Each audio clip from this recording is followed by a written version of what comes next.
Kat Jenkins is joining us here, and this is what we're going to be talking about, the other Ireland, and it's an interesting story. But to get to that, we have to start a little further back, because you are working now for an inspiring current affairs magazine. Well, I'm actually on the board of, so I'm not a journalist of, but I'm on the board of a lovely magazine called Positive News, which is all about constructive journalism.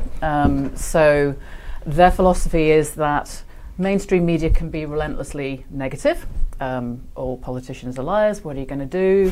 The economy's going to hell in a handcart, and so is the environment, what are you going to do? Sort of wearily cynical. And that drags people down, and it's not always true, thank goodness. So Positive News' philosophy is you can report the news truthfully and faithfully, but look for the good. So, for example, this thing happened, but look what the neighbours did to rally around and help. Or these things are not great, but look what new rules are coming in to keep people safe. So there are ways to find the good in anything, and there are all sorts of lovely stories that never get reported because they're not negative enough. But is that public demand though, surely, isn't it? So people go for the sensationalism most of the time? I think maybe they do, and maybe there's something in us that hunts that out occasionally, but demand for positive news is rising all the time, and in fact the constructive journalism journalists with it teach these skills to other publications. So it's great that this philosophy is growing. So this magazine is a feel-good magazine then? It's a feel-good magazine. Everything is going to make you feel better? Yeah. Okay. Let's hope so. So how do we get from this to the other island? So one of my colleagues on the board there is a lady called Veronique Mistayan. She's a journalist based in London. She's a fantastic journalist. She's Pulitzer Award nominated. She's writes for The Guardian, does all sorts of solo stuff. And she was telling me about some projects that she'd done with homeless charities in the UK, working with people who have lived on the streets or still do, over a period of weeks to teach them some of the skills that she has herself.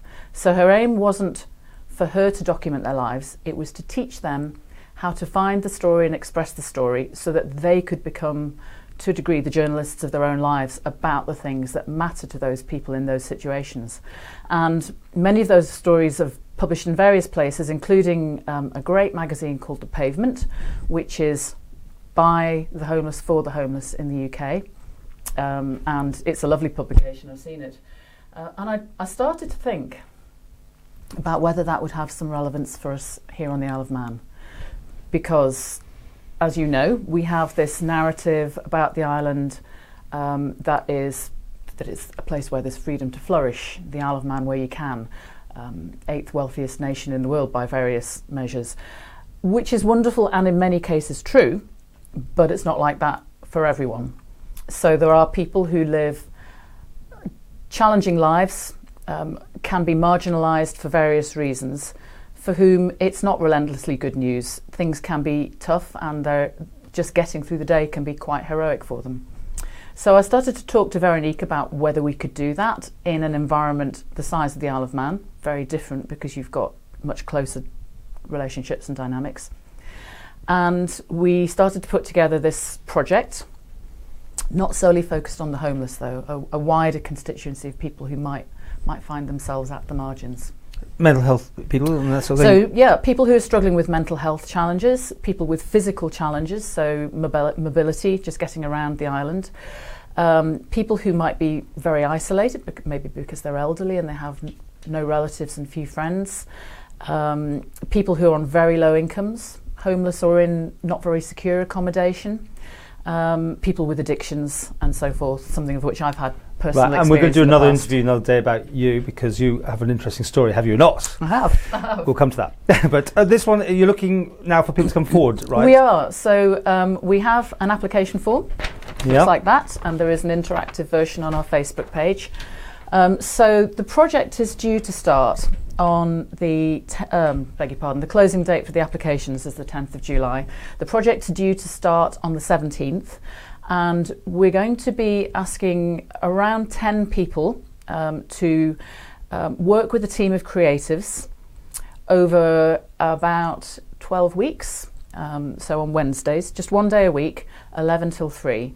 And they're going to work with this team of creatives to firstly find out what they want to tell about their own story, and that's quite important, because for some people it's not safe to tell everything. Some of us have very difficult stuff in our backgrounds, and it might not be wise to share everything for your own sake or for the people that you might need to talk about, but to work out what of their story they'd like to tell the world and how. So they're going to have the opportunity to work with 4 brilliant creatives. I'm not one of those, I haven't got a creative bone in my body, but we have Janet Lees, who's well known on the island, award-winning poet, and also really experienced in writing for wellbeing.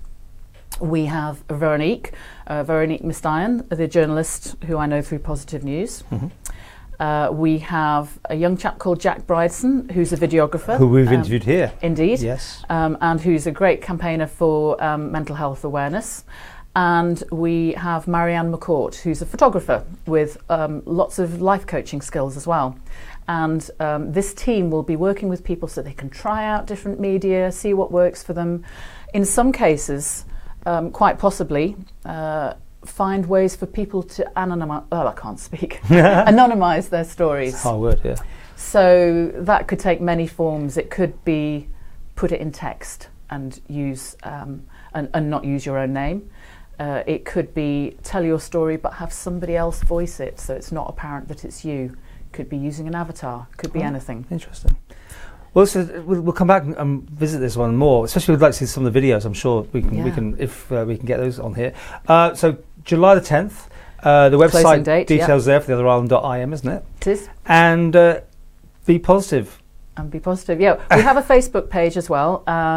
If you're looking for the application form, that's probably the best place to find it. Sure. There's also a phone number. I'm 482077. Drop me a text, give me a call if you can't find what you need. We'd love people to come forward. We can only take 10-ish. So we may not be lucky enough to fit everybody in this time, but we hope it will run again.